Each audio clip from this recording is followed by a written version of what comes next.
Hello, welcome back to another video. This week I completed another mixed media study on new paper, which had some interesting challenges I'll get into. Besides that, I also wanted to talk about my ugly phases in art, and my plans moving forward with this channel. Let's get started.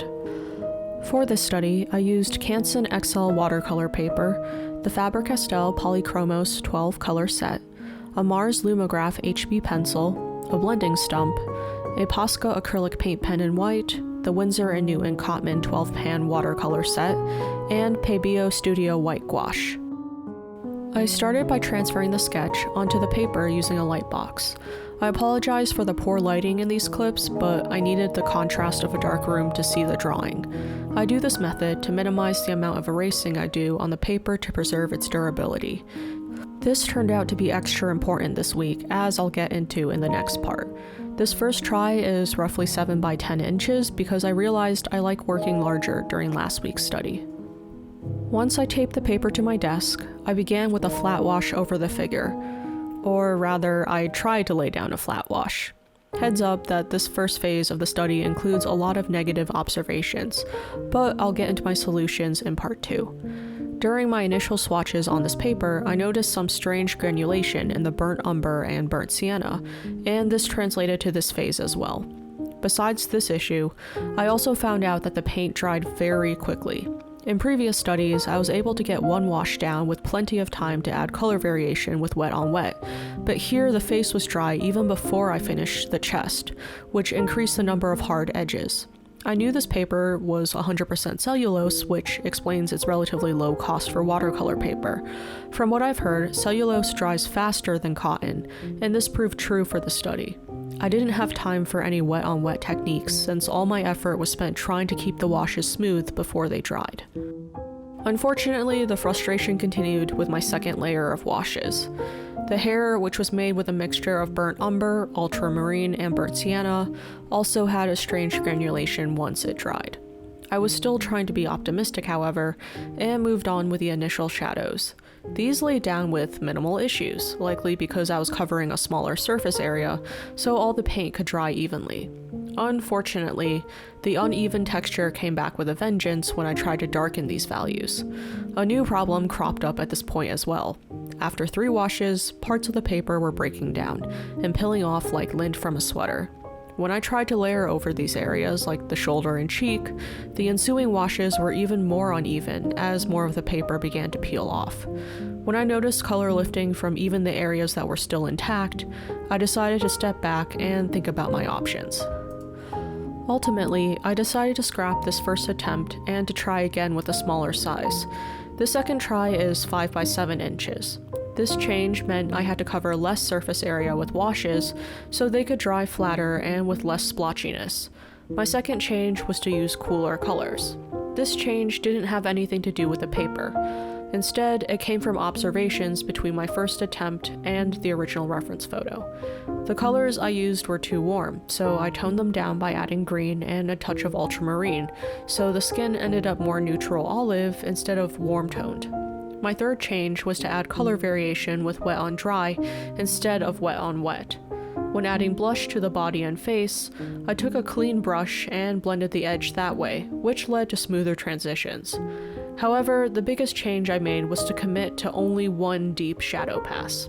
This was to avoid the pilling issue. Normally, I like to work with gradual layers to build up form, but I treated this more like a chiaroscuro charcoal study with sharp contrast between light and dark. There are still issues like the transition point on the shoulder and the transition on the forehead, but at least the paper held up this time. At this point, I decided that the wet phase of this mixed media study was done. I didn't want to layer more washes and destroy the paper by accident, so I decided to finish it using pencils. Like always, I placed the study on a 45-degree angle to reduce backstrain and to make it easier to preserve the construction of the original drawing. I began by carving out the forms of the face using darker colors. Even though I used a concentrated mixture in the watercolor phase, I still needed more contrast between the light and dark sides of the face. I stuck to a mixture of greens, browns, and a touch of magenta, but omitted the warmer colors to preserve the color temperature I had established before. One of the first things I noticed was the paper texture. Even though this paper is labeled as cold press, it's much smoother than the paper I used before. The texture is closer to the Canson mixed media paper, even though it's a heavier weight. This has both advantages and disadvantages. An advantage is the ability to create small details since the pencil isn't fighting against the grain of the paper. But unfortunately, this also means I can't layer as much. Pencil needs something to stick to in order to build pigment, but after only a few layers, there wasn't anything for it to grip onto, so no more color could be deposited. The other issue I encountered was the white Polychromos. On the previous paper, this pencil could lighten and unify values, but it didn't show up at all here.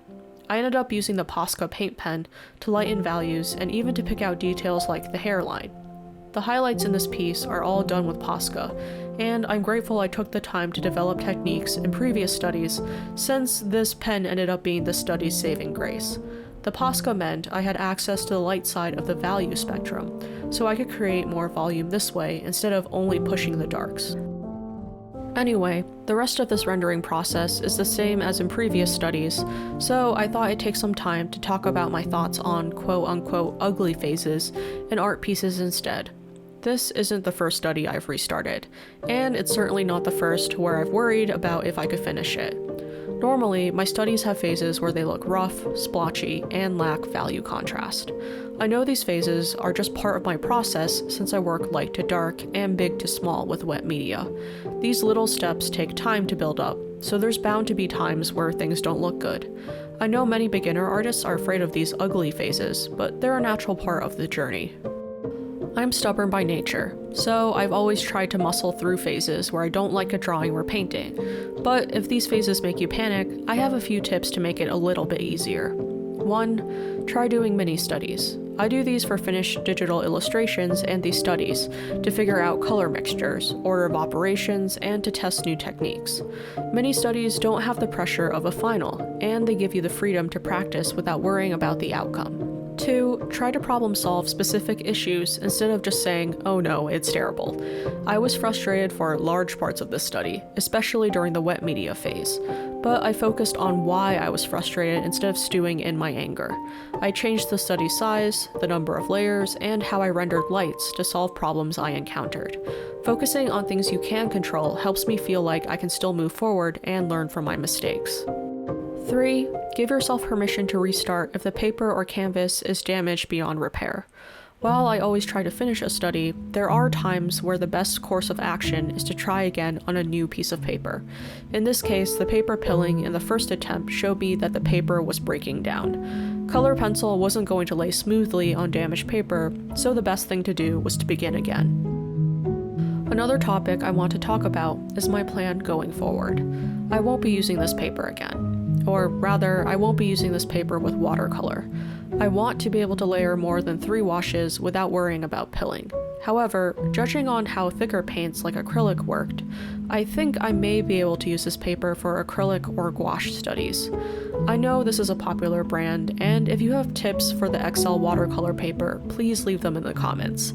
I wish I had a better experience because the price point is great. Of course, if you love this paper and can create the work you like using it, please don't feel like you need to switch. It could just be my specific techniques or paints don't play well with this paper. Use what you're comfortable with. As for my channel, these last few months have been largely experimental.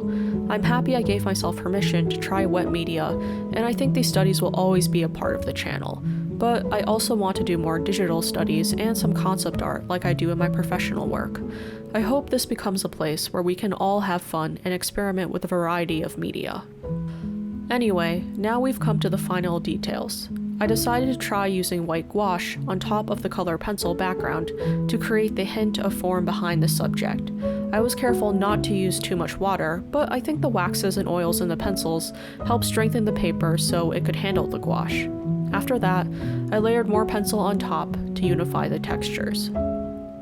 Here is the final result. In the end, I'm fairly happy with this study, even though it was a long and winding journey to get here.